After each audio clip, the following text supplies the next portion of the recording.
Olá galera, tudo bem? Aqui o professor Hermínio, professor de artes, professor de literatura do Colégio Liceu de Messejana. Nesse momento de quarentena, nesse momento aí de pandemia, nossas aulas com certeza estão cada vez mais voltadas para a leitura, para assistir a vídeos. Quer dizer, continua a luta, tá? Que Enem vai dar tudo certo, pode acreditar, não esmoreça, não pare, tá? Então é muito importante que você esteja assim bem nítido, bem fixo no seu objetivo, na sua determinação. Na aula de hoje nós vamos falar sobre o capítulo Canibalismo Cultural, Modernismo. Então nós vamos falar sobre a arte moderna, nós vamos falar sobre aquilo que realmente representa o alicerce desse movimento. Vamos falar também da Semana de Arte Moderna, que aconteceu no Brasil em 1922.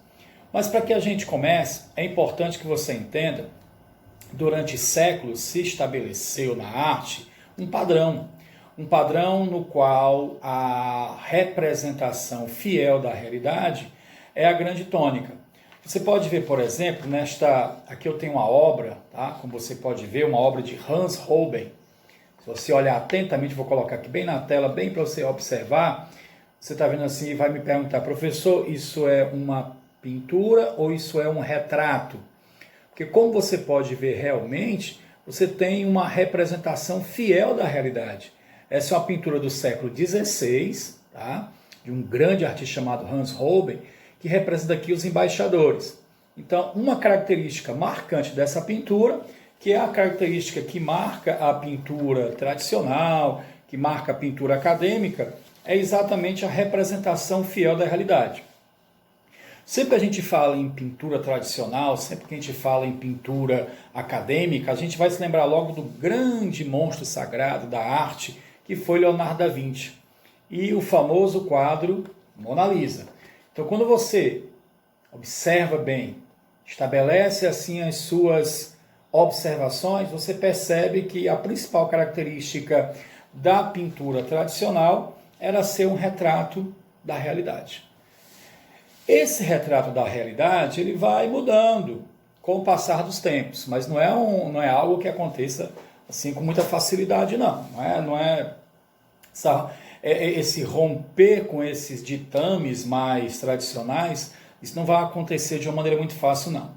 Por volta de meados do século XIX, nós vamos observar que surgirá uma manifestação artística chamada impressionismo. Eu vou mostrar para você esse quadro, um quadro de Claude Monet, um quadro famoso, vou aproximar mais aqui.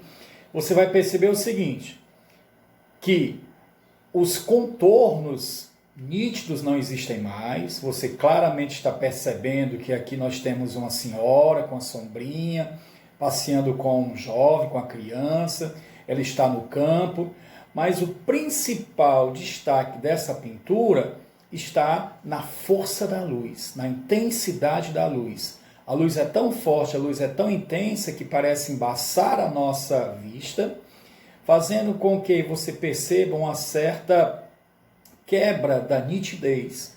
Então aquela imagem nítida, aquela imagem forte que você percebe os traços do rosto, dos olhos, você não encontra aqui. Então esse impressionismo que aconteceu, como eu disse, em meados do século XIX, ele é considerado assim, o primeiro passo para esta nova concepção que vai se estabelecer com o modernismo. Então é só para você entender, eu mostrei primeiro ali Mona Lisa, mostrei os embaixadores, quer dizer, uma pintura bem tradicional, uma pintura do período renascentista. E esse período renascentista, vocês sabem, ele vai passar pelo barroco, que vai passar pelo neoclassicismo, que vai passar pelo realismo, vai passar, tá certo, mostrando exatamente a capacidade que os pintores têm, que os artistas têm, de representar a realidade com total fidelidade. Com esta pintura, mais uma vez mostrando essa pintura do Claude Monet, você já percebe que há uma mudança. Ainda não radical, mas há uma mudança. No início do século XX, com todas as transformações, com conflitos, com guerras, com avanços tecnológicos, com a série de descobertas científicas, nós vamos perceber que essa representação da realidade, por meio da pintura, não vem a ser ou não deve ser mais o grande objetivo, uma vez que nós já temos a câmera fotográfica, a máquina fotográfica, que na primeira metade do século XIX já foi criada. Nós vamos ter no final do século XIX o cinema, o cinematógrafo, essa representação do movimento. Então, representar o mundo como nós vemos, nós já temos instrumentos. Nós temos o cinema, nós temos a câmera fotográfica. Tá? Então, o que passa a ser a tônica não é, isso para os artistas, não é a representação do mundo como vemos, mas a representação do mundo interior, do mundo como cada um dos artistas vê, tá? Cada um dos artistas vê o mundo de uma maneira diferente. É muito interessante isso. E vão surgir as famosas vanguardas europeias. O que seriam essas vanguardas europeias? Seria uma ruptura, seria uma quebra com aquilo que era tradicional, com aquilo que era acadêmico. Eu vou mostrar para vocês 6 quadros. Eles estão em preto e branco e não estão à toa em preto e branco. Você vai encontrar em muitos livros em preto e branco. Por quê? Porque a partir do momento em que nós temos essa grande ruptura, essa grande quebra com a tradição, você vai ver que um dos elementos que mais representará a liberdade são as cores. Então as cores elas são utilizadas pelos artistas de uma maneira muito livre, sem um compromisso com a realidade. Essas cores podem representar estados da alma, essas cores podem não representar nada. Você pode encontrar personagens azuis, pode encontrar personagens verdes, amarelos. Então as cores são arbitrárias. Isso é em todos os movimentos. Algumas dessas manifestações vão trabalhar com cores quentes, ou vão trabalhar com cores frias. Quando fala em cores quentes, cores vermelho, amarelo, falar em cores frias, o azul, o roxo. Então as cores elas vão ser uma expressão do mundo interior, tá? Do estado de espírito do autor naquele momento, tá certo? Eu vou começar com o futurismo. Então, como você pode ver bem aqui, você está vendo o futurismo, essa primeira manifestação das vanguardas europeias, está intrinsecamente ligado à questão do movimento, à questão da velocidade, à questão da tecnologia. Você pode ver exatamente que fica até difícil você visualizar com nitidez o que é que está sendo representado. Por quê? Porque o importante aqui não é a imagem em si, mas a velocidade, o movimento, que representa o desenvolvimento, que representa a tecnologia, que representa a ciência. Então, a valorização disso. Um grande representante, tá certo, foi, com certeza, relacionado, né, o Philippe Marinetti, que estava relacionado exatamente a essa definição mais forte. Nós temos aqui uma obra de Umberto Boccioni, tá? Umberto Boccioni, italiano, Umberto Boccioni ou Boccioni, tá ok?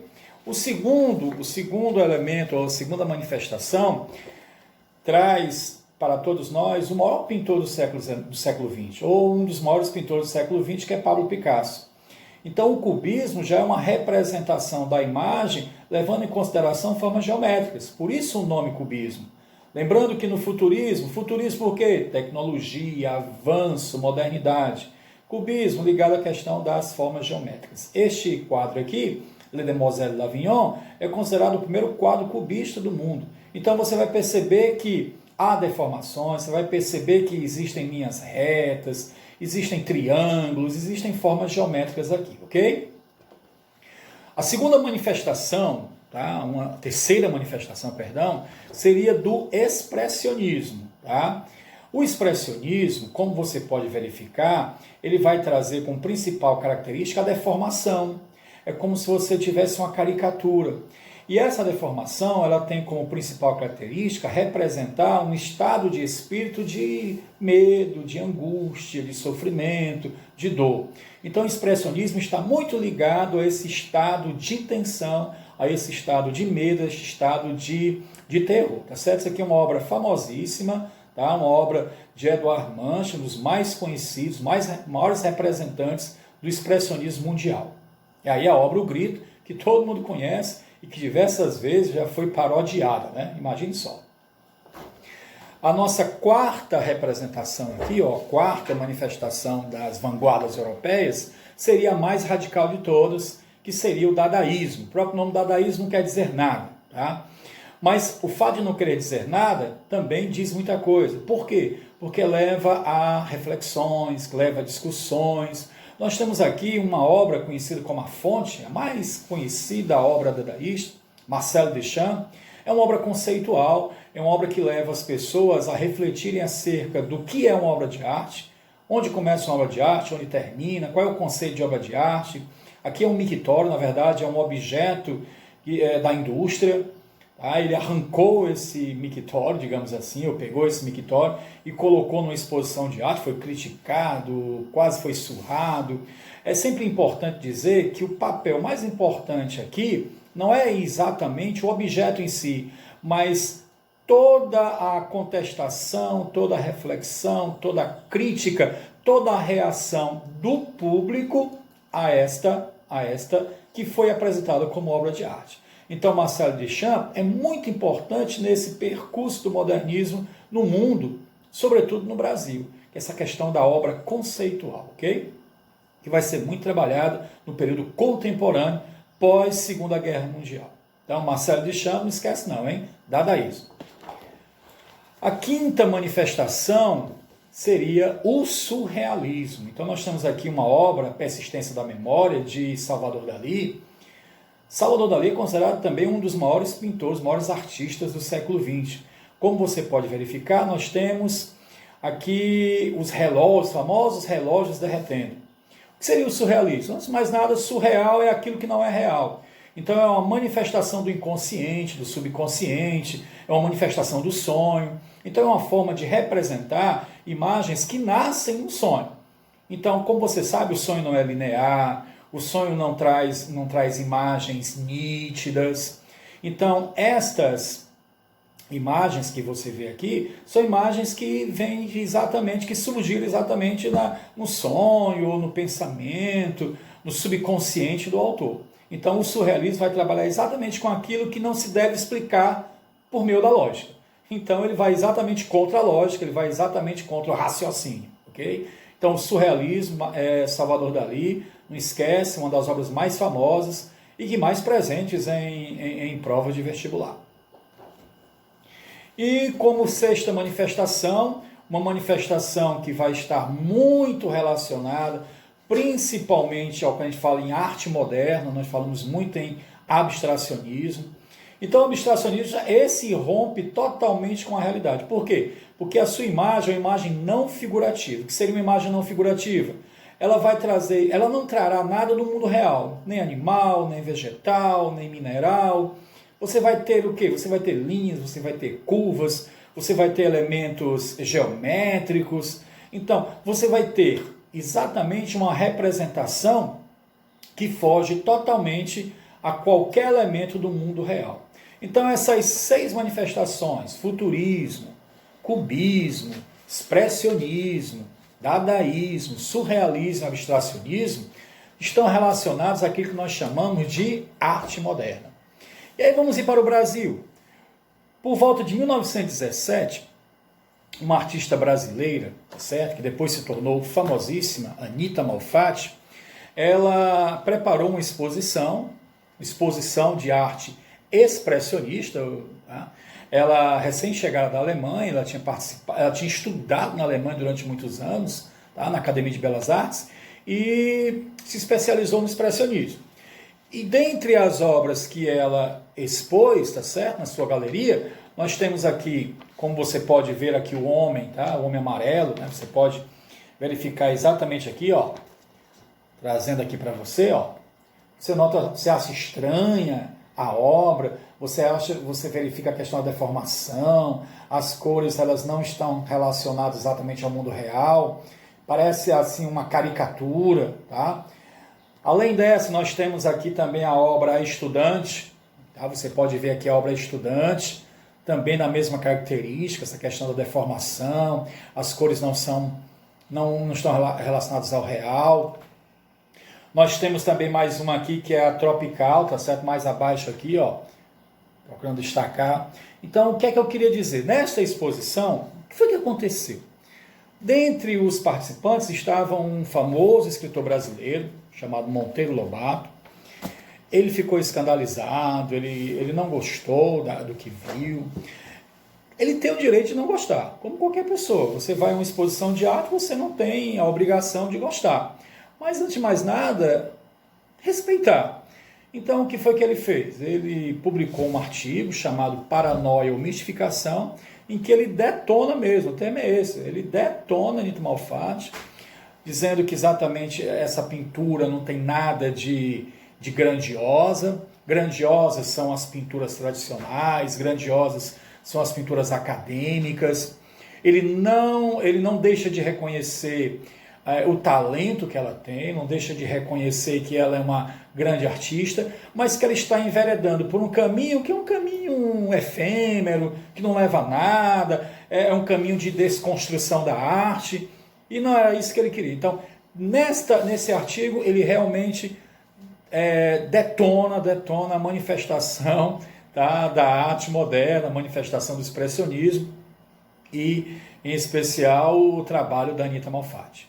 Só que eu diria para vocês que isso aqui foi muito importante, que fale mal, mas fale de mim, né? Ela ficou em evidência e fez com que outras pessoas, jovens artistas como Mário de Andrade, Oswald de Andrade, Menotti Del Pica, o próprio Graça Aran, que já era um grande escritor, e muitos outros, se manifestassem de forma a reconhecer que o Brasil estava muito atrasado, que o Brasil vivia ainda a arte tradicional e que essas manifestações que aconteciam na Europa era necessário que as pessoas conhecessem.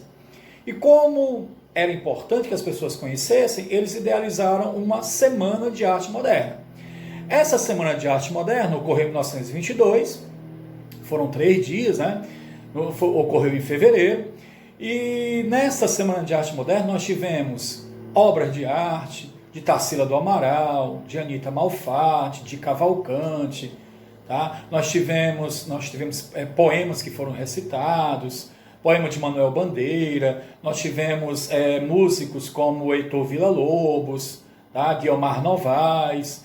Então nós tivemos uma série de manifestações, não só literárias, mas literárias, artes plásticas, musicais, tá certo? A questão da própria arquitetura. Então, para levar às pessoas o que realmente estava acontecendo na Europa.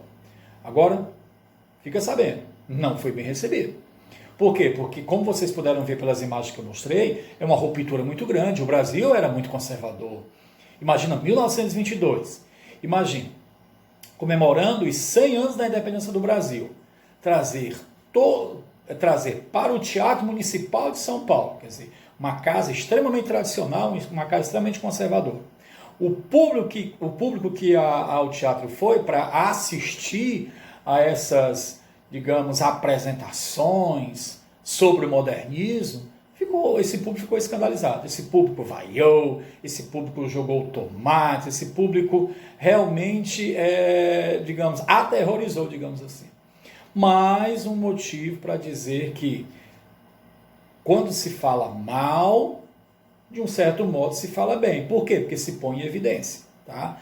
Então, aos poucos, o que ocorreu na Semana de Arte Moderna de 1922 foi sendo exatamente manifestado, vieram revistas, vieram movimentos, e um movimento muito importante se destacou, que foi o movimento antropofágico. Nós temos aqui um quadro de Tarsila do Amaral, que é um quadro muito famoso, todos conhecem, que é o quadro Abapuru. É um quadro, como você pode ver, tem vínculo muito forte com o surrealismo e com o cubismo também, mas o surrealismo aqui, como você pode ver. E esse termo antropofagia, o que é isso? Antropofagia, em linhas gerais, significa canibalismo, né?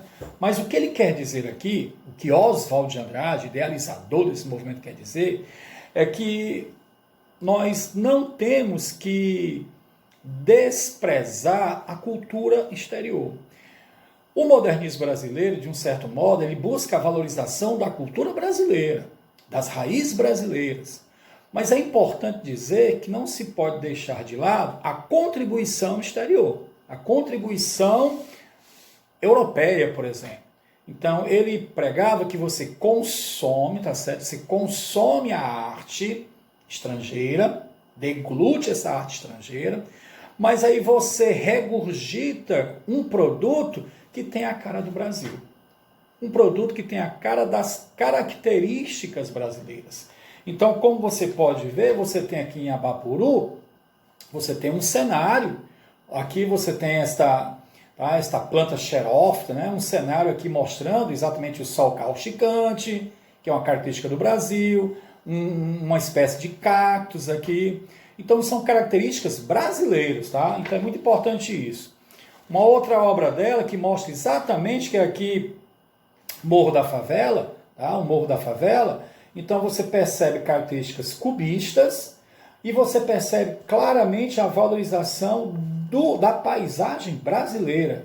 Então nós temos aqui uma valorização do Brasil, é claro, trazendo características europeias do cubismo, mas mostrando exatamente, enfatizando o panorama brasileiro, mostrando o Brasil.